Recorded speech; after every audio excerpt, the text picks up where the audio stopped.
السلام عليكم ورحمة الله وبركاته. عاملين ايه؟ يا رب تكونوا كويسين. النهاردة هعمل معاكم طريقة حلوة قوي للهوت دوج او السوسيس بطريقة سهلة وسندوتشات احلى من الجاهز 100 مرة.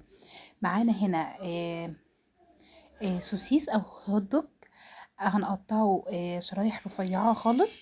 ومعانا هنا فلفل اخضر وطماطم وبصل.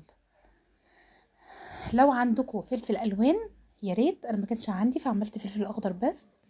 هنا بقى طاسة على النار، وقلت اما اشوح السوسيس اللي عندي. هشوحه لحد ما لونه يتغير. هفضل اشوح فيه كده لحد ما اللون بتاع السوسيس يتغير ويبقى محمر. مش قوي بس هو بس اللون بتاعه بيتغير زي ما انتوا شايفين. هوريكم دلوقتي اللون اللي انا عاوزاه. اهو ده اللون اللي انا اهو بدأ ياخد اللون اللي انا عاوزاه. بس هبدأ انزل بقى بالبصل والفلفل الاخضر والطماطم، وهديها برضو تقليبة حلوة. بجد جربوها، الطريقة دي هتعجبكم جدا، احلى من سندوتشات الجاهزة اللي احنا بنجيبها.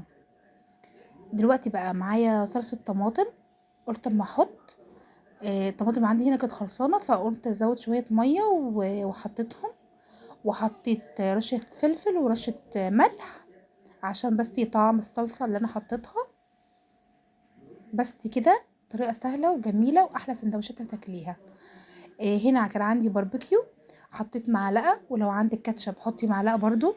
بطعم الطعم بيوديه في حتة تانية. هيعجبك جدا. هتسيبيه بس غلوتين على النار وهترفعيه وهتعملي احلى سندوتشات. يا رب الوصفة تكون عجبتكم. اعملوا لي لايك واشتراك وكومنت حلو، واستنوني في فيديوهات تانية كتير.